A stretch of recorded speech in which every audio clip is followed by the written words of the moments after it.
जोहार सभी संगी साथी के। और आज के इस वीडियो में हम लोग झारखंड सहायक आचार्य और झारखंड के विभिन्न एग्जाम जिनमें कुड़माली भाषा होता है उनके लिए लोक कथा कर्मा और धर्मा को देखेंगे।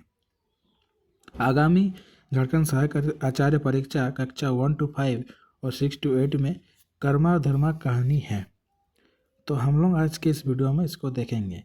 और वीडियो को स्टार्ट करने से पहले इस किताब के लेखक कुड़माली लोक कथा महान लेखक साहित्यकार कवि डॉक्टर एच.एन. सिंह को सादर प्रणाम करता हूं और अभी इसको मैं आगे बढ़ाता हूं।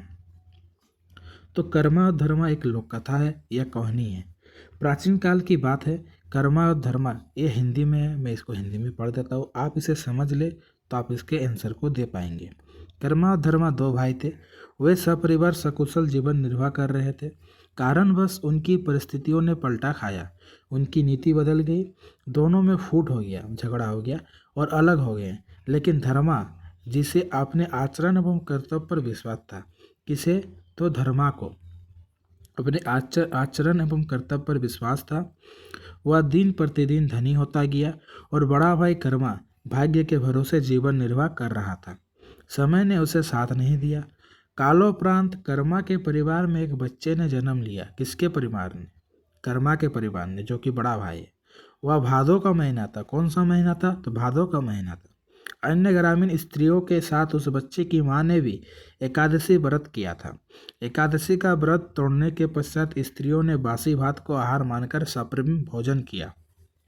लेकिन कर्मा की पत्नी बच्चे को सर्दी लग जाने के भय से बासी भात को त्याग कर गर्म भात खाई। तत्पश्चात ही उन लोगों की परिस्थिति इतनी बिगड़ गई कि मानो विधाता ने उन्हें सांप दे दिया हो। आगे देखिए। उस बच्चे को खिलाने तथा दूध पिलाने का कोई साधन उनके पास नहीं रहा। वे दाने दाने के लिए तरसने लगे।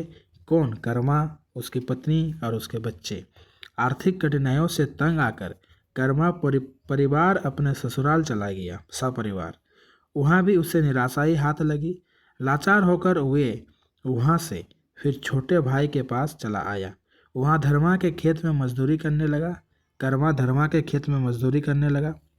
लेकिन दिन भर खेत में काम करने के पश्चात भी उन्हें भोजन नहीं मिलता। उन्हें जो मजदूरी मिलती घर लाते लाते आधा से अधिक समाप्त हो जाता था। एक दिन नाश्ता नहीं मिलने के कारण वे बिगड़ गए। कर्मा और उसकी पत्नी ने गुस्से में आकर रात में धर्मा के खेत में रोपे धान को उखाड़ कर फेंकना शुरू किया। कहाँ पर? तो धर्मा के खेत में रोपे धान को। इसी बीच यहाँ पढ़ रहे हैं हम, आप देख सकते हैं। इसी बीच कहीं से विधि और विधाता वहाँ पहुँचे और उनके द्वारा किए गए कर्मों का कारण पूछा। उन लोगों ने सही सही बातें उनके सामने रखी। विधि विधाता ने कर्मा की हस्तरेखा देखा और बताया कि तुम लोगों का कर्म 7 समुंदर पार एक कर्म वृक्ष के नीचे दबा है। कहाँ है? कर्म वृक्ष के नीचे दबा है। तुम्हारे कर्म देवता रूठ गए हैं। जब तक तुम उसे खुश नहीं करोगे तब तक तुम्हारा दुख दूर नहीं होगा। इसीलिए तुम दोनों वहां जाओ और वृक्ष के नीचे जो मिले उसे सौभाग्य समझकर पवित्र मन से गले लगा लेना और अपनी दुखद परिस्थिति बता देना, तुम्हारे दुख दूर हो जाएंगे। इतना कहकर विधि विधाता कुछ दूर गए और अंतर्द्र गायब हो गए। कर्मा और उसकी पत्नी विधि विधाता के बताए अनुसार गंतव्य स्थान की ओर चल पड़े। रास्ता तय करते करते वे इतने थक गए थे कि उनके लिए आगे बढ़ना दूभर हो गया। भूख के मारे वो सताने लगे। कुछ देर दूर पर उन्हें एक बेर का पेड़ दिखा। कौन सा पेड़ दिखा? तो बेर मतलब कुल मतलब बेर जो होता है, बेर का पेड़ दिखाई दिया। इसमें सुंदर 2 बेर के फल फले थे। कितने? तो 2 बेर के फल फले थे। दोनों ने पके बेर खाकर अपनी भूख मिटानी चाहिए। अंत वे बेर तोड़ने लगे, लेकिन वे एक भी बेर नहीं खा सके। जिस बेर को वह खाना चाहते थे उसमें ही कीड़े नजर आते थे। वे हताश होकर वहां से चल पड़े। इतने में उन्हें वृक्ष की ओट से आवाज सुनाई पड़ी, ए भाई, तुम दोनों इस तरह से व्याकुल होकर कहाँ जा रहे हो? दोनों ने अपना दुखड़ा सुनाया और भटकने का कारण बताया। तत्क्षण ही पुनः एक आवाज़ आई, भाई, इस वृक्ष में फल तो खूब लगते हैं, लेकिन कीड़े भी लग जाते हैं। यह खबर करम देवता को दे देना और कीड़े लगने का कारण पूछना। इसके बाद वे आगे बढ़ गए। चलते चलते एक घनघोर जंगल में पहुंच गए। वहाँ कुछ गायों से भेंट हुई।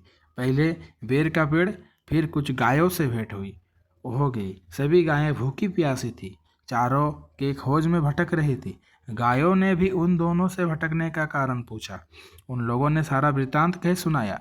गायों ने भी उन्हें कर्म देवता से सुख शांति मिलने का उपाय पूछने के लिए अनुरोध किया। चलते चलते वे आगे बढ़ गए। रास्ते में एक घोड़े से मुलाकात हुई। घोड़ा भी भूखा प्यासा था। गाय के बाद घोड़ा, घोड़ा भी भूखा प्यासा था। आप देख सकते हैं, उसे कहीं चैन नहीं मिल रहा था। अतः घोड़ा ने भी अपनी दुखद परिस्थितियों को कर्म देवता के पास पहुंचाने की विनती की। किससे? तो कर्मा और उसकी पत्नी से। कई दिनों के बाद दोनों ने 7 समुद्र पार किया तो समुद्र के किनारे उन्हें करम का एक विशाल वृक्ष दिखाई दिया। वहां पहुंचने पर उन्हें एक बूढ़ी आदमी से भेंट हुई, जिसके संपूर्ण शरीर में घाव थे।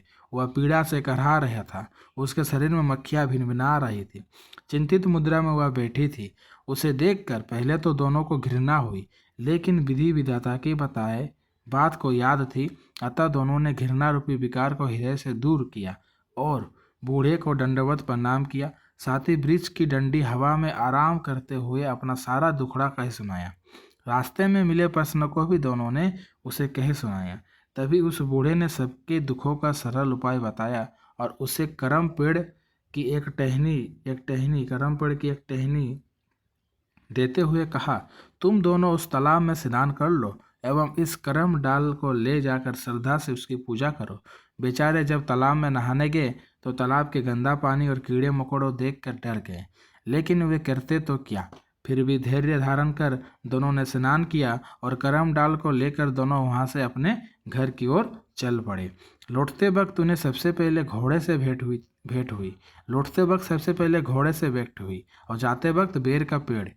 घोड़ा को उन्होंने बताया कि जब तक वह किसी के घर नहीं जाएगा तब तक उसे सुख शांति नहीं मिलेगी। इस पर घोड़ा उन्हीं दोनों के साथ चलने पर राजी हुआ और दोनों उसे साथ साथ लिया और आगे बढ़ने लगा। अब दोनों को रास्ता तय करना आसान हो गया, क्योंकि उनके साथ घोड़ा था। किसी किसी का मत है कि जब तक दोनों पति पत्नी 7 समुद्र जा रहे थे उस समय एक औरत से भी भेंट हुई थी, जिसके पीछे सोने की पीढ़ियाँ चिपक गई थी। उस औरत ने भी दोनों से चिपकने का कारण पूछ लेने का आग्रह किया था। वह किसी दूसरे को पीढ़ियाँ बैठने के लिए नहीं दिया करती थी, इसीलिए सांप के कारण पीछे चिपक गई थी। दोनों ने पीढ़ियाँ के चिपकने का कारण बताया और कहा कि जब तक तुम वह किसी गरीब को दान नहीं दे दोगी तब तक वह पीढ़ियाँ चिपकी ही रहेगी। इसी प्रकार इस पर औरत ने दोनों को ही सोने की पीढ़ियाँ देना ही उचित समझा और जैसे ही देने के लिए छुड़ाना चाहे तो उसे पीढ़ियाँ छूट गई। उस सोने की पीढ़ियाँ को लेकर दोनों आगे बढ़ने लगे।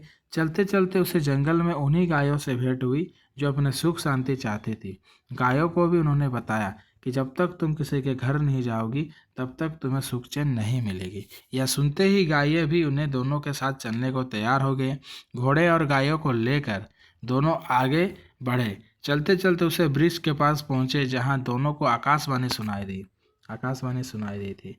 वृक्ष के नीचे पहुंचकर उन्होंने बताया कि उसकी जड़ के नीचे 5 कलसी है। कितना? तो 5 कलसी है गड़े हुए हैं। जब तक कोई गरीब उसे नहीं ले जाएगा तब तक उसमें सुंदर फल नहीं लगेंगे।